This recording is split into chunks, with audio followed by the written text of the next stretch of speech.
All right, some very, very interesting news coming out of Cleveland. It appears the Cleveland Browns have much interest, very high interest in another quarterback that they could potentially be bringing onto the team. And I think fulfill a threat. It feels more like a threat now than a reality. What this means for Shedeur Sanders and company. Shedeur Sanders is supposed to be fighting for the Browns' starting job in 2026, but Cleveland may have already shown you how they really feel about him. Because instead of treating this like a clean quarterback competition between Shedeur and Deshaun Watson, the Browns are reportedly doing serious work on Brendan Soursby as a supplemental draft target. And that matters because teams don't quietly scout another quarterback this hard unless they're still looking for an answer. The Browns are among the teams putting in work on Soursby per a source. Okay, should the Browns consider Soursby if he enters the NFL supplemental draft? So if Shedeur thought one season was enough to earn real belief inside that building, this move says the opposite. Cleveland isn't acting like it found its future quarterback. It's acting like it's still searching for one. This isn't a rumor from a burner account. This is ESPN Cleveland reporting that the Browns are among the teams putting serious work into Soursby as a supplemental draft target. Always looking over his shoulder, always treating him like a placeholder instead of a franchise cornerstone. And if you watch this team closely enough to be in this conversation right now, you already know what that means. It means the decision was made before it started.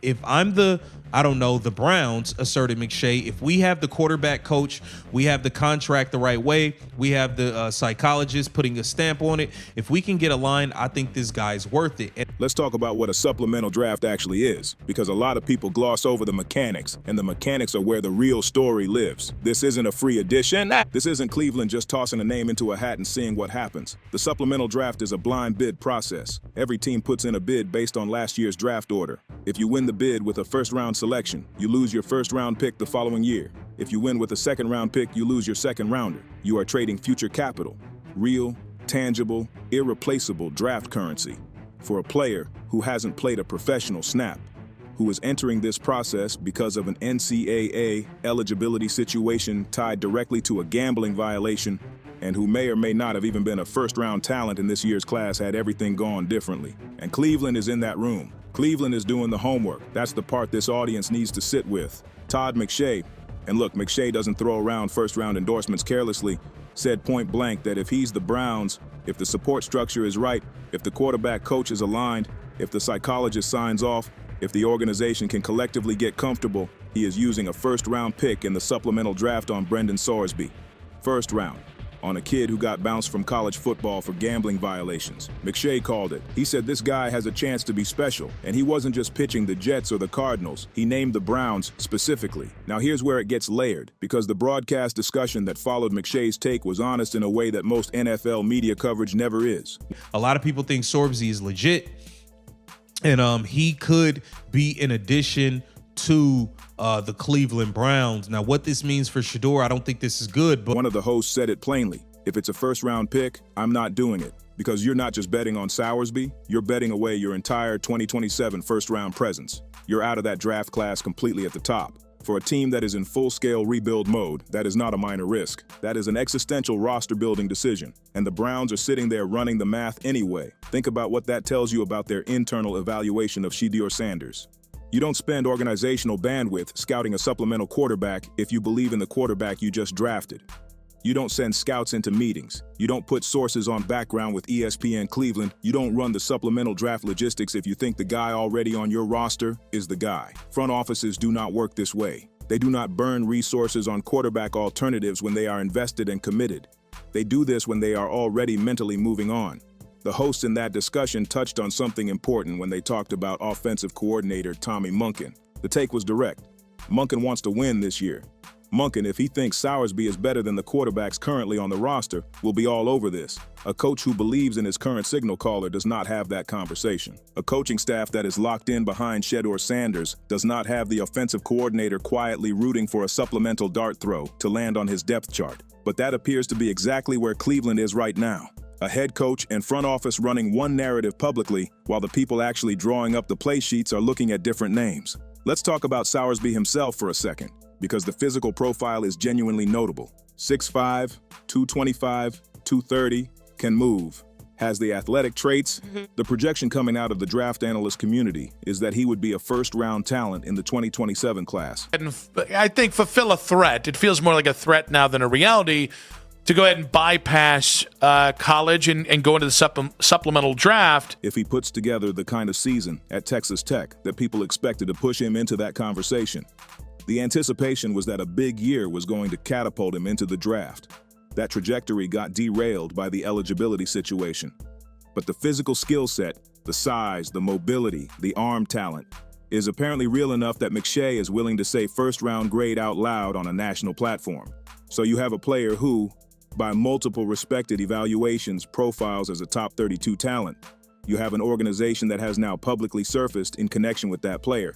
And you have a current starting quarterback who hasn't taken a meaningful NFL snap yet, sitting in that same building, watching the franchise already perform a secondary search. This is not how you build trust. This is not how you develop a quarterback. This is how you create the exact environment that guarantees failure. If we can get aligned and say collectively, we are comfortable taking this risk, I'm not batting an eye, man. Because here's what nobody wants to say out loud. The moment a young quarterback really knows, that his own front office is polling the market on his replacement before training camp opens, the dynamic in that building is poisoned. It doesn't matter how professional the player is. It doesn't matter how strong his mentality is.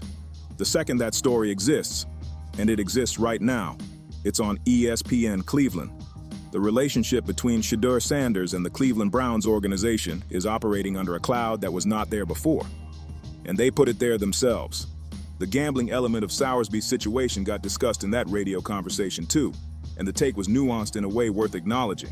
One of the hosts said the gambling violation itself, a young kid with money making a dumb decision in college, was not what concerned him most about Soursby as a prospect. The fear was the pattern. The fear was one lapse of judgment in the NFL costing a team games, costing a player a suspension, derailing a season at the worst possible moment. Even at the lower end of penalties, that's multiple games. That's potentially a playoff race. That's organizational chaos for a franchise that has had enough of that to last 3 generations of fans. And the Browns are still in the building running the tape. The reference point that came up in the discussion was Art Schlichter, and it landed appropriately because it's the cautionary end of that story. The counterpoint was fair too. Different era, different context, legal landscape has shifted completely. But the underlying conversation is the same one every front office has to have. Can you get aligned? Can you put the infrastructure in place, the quarterback coach, the contract structure, the psychological clearance, the organizational security apparatus? Can you build the container around this player that manages the risk? McShay says yes, if you can check all those boxes. The Browns apparently are in the room trying to check them.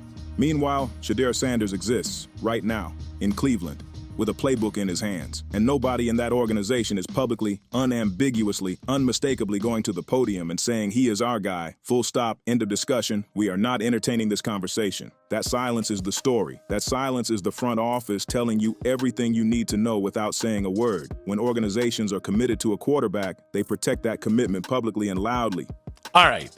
That's really, really strong. Yeah. I am batting an eye, but I certainly think it has to be a conversation given what the quarterback room is. Yeah. They don't let reporters call them sources on supplemental draft interest in competing prospects. They don't let that sentence get written. The Browns let it get written, which means either the organization has no communication discipline or they genuinely have not closed the door on alternatives. Neither option reflects well on the people running this team. The Browns have been through this before. The cycle of quarterbacks who never got real commitment, real infrastructure, real organizational belief behind them. And every single time, some portion of the failure traces back to the front office treating the position like a placeholder rather than a cornerstone.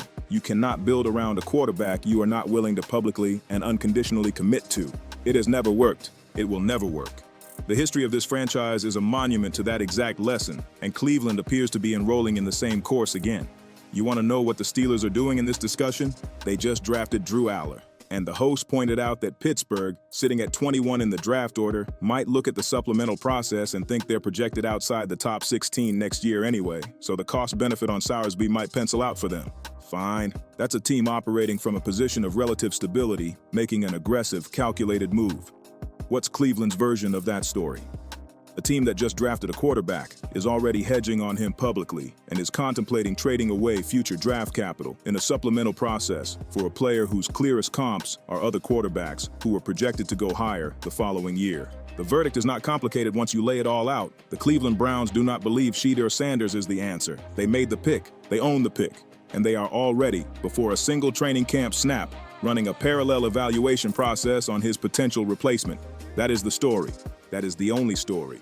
Everything else is noise. The front office in Cleveland has once again decided the smart play is to hedge, to cover, to leave the door open.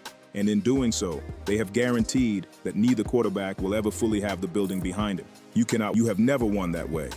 And here's the thing that makes this even harder to rationalize. Shedeur Sanders was not a reluctant pick.